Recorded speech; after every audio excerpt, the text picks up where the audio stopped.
Just the last few hours, the Erie County Industrial Development Agency unanimously approved another round of tax breaks for one of Western New York's largest employers, Moog.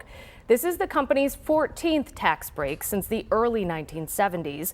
Moog employs about 3,400 people at the Elma campus, making parts for missiles, torpedoes, and fighter jets. This specific tax break will help Moog build a new facility on its Elma campus, and the company will get the break without any plans to create new jobs. The company earned $155 million in profits last year and has been awarded billions of dollars in federal contracts. Erie County Executive Mark Poloncarz says he approves of the deal, believing it will lead to future growth.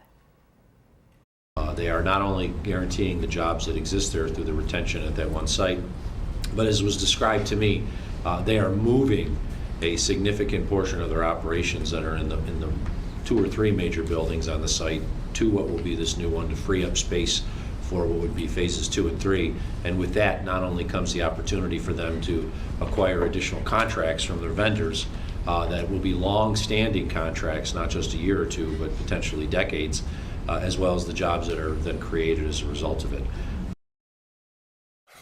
So a little background there. This is a story our partners at Investigative Post have been following very closely. Joining us now is reporter J. Dell Shoemaker. You were at the meeting today. We'll go over those details in a few minutes. But the first question I have for you is, have you asked local lawmakers? You have. Does Moog really need the help? Yeah, so when it comes to these types of IDA deals, we don't necessarily get a look under the hood at, the company's finances. We don't get a chance to see and examine the numbers to tell, do they actually need this? So what I can tell you is that federal data shows us that Moog is constantly winning defense contracts. Around the past decade, they've gotten $4.5 billion in primary contracts, and they've gotten around another $2 billion in subcontracts, working alongside companies like Lockheed Martin, Raytheon, the big players. And I can also tell you that last year and the year before that, Moog posted net profits of more than $150 million, $155 million net last year and $157 million net the prior year. A lot of money. It's not unusual for a company to receive tax breaks. These incentives can lure in crucial business, jobs, manufacturing, new industries, and in the past, Moog has considered relocating to places like Atlanta and Charlotte. So if this is part of doing business, why does this specific tax break stand out to you? Well, it stands out, for one reason that you just mentioned, which is that Moog suggested heavily that they were going to take this expansion to Utah or to North Carolina, South Carolina, or Georgia if the Erie County IDA didn't say yes to their tax break package. It also stands out because this is part of a pattern for the company. As you mentioned in the intro, this is the 14th tax break or subsidized loan that Moog has gotten from the Erie County IDA since the 1970s.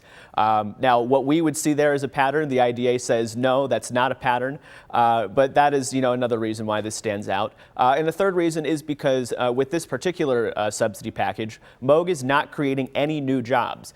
They say they will be creating new jobs in phase 2 and 3 of this project, and they are preserving 180 jobs with this project. But for the $3 million in tax breaks they're seeking, they are not creating any new jobs. And you were at the meeting today. We listened in. Many members of the board were praising Moog and the high quality jobs it brings in. One member pointed out the average salary for Moog employees was $114,000. So did you get a sense that the IDA fully supports this company and wants to keep it here in Western New York?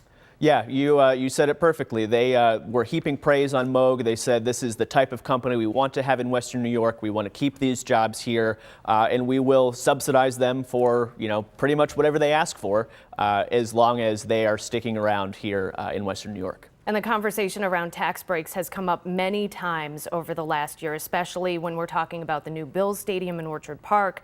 One argument is that these companies, Moog, the Bills, they can afford paying full taxes, all their taxes. But when you asked the chair of the IDA, she said it wasn't about that. So what is it about?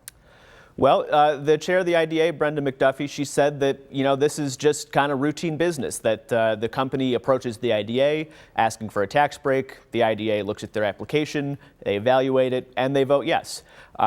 They want, like I said, they want to keep these companies here. They want to keep these jobs here, and they just kind of view that as the cost of doing business. One more thing, Mark Poloncarz also mentioned that Moog was thinking outside the box for transportation options of getting shift workers to their site. Have you heard anything about that? Yeah, so we don't have a ton of details on this just yet. We do know that Moog has told the county a little bit about creating a network to get their employees to the Elma campus without using their cars. That could be a shuttle system, that could be something else. We don't have a ton of details. When I approached a Moog representative today to speak to them, they declined to grant an interview. Was there anything else interesting at the meeting that happened today that piqued your interest? Well, they really just said, that this is not part of a pattern, even though this is the 14th time we're subsidizing Moog, and that they want to keep this defense contractor here and keep him happy. All right, that was J. Dale Shoemaker with our reporter partner, nonprofit partner, Investigative Post. Thank you for being here tonight with us. You can read more about this story and others from Investigative Post on their website. It's investigativepost.org.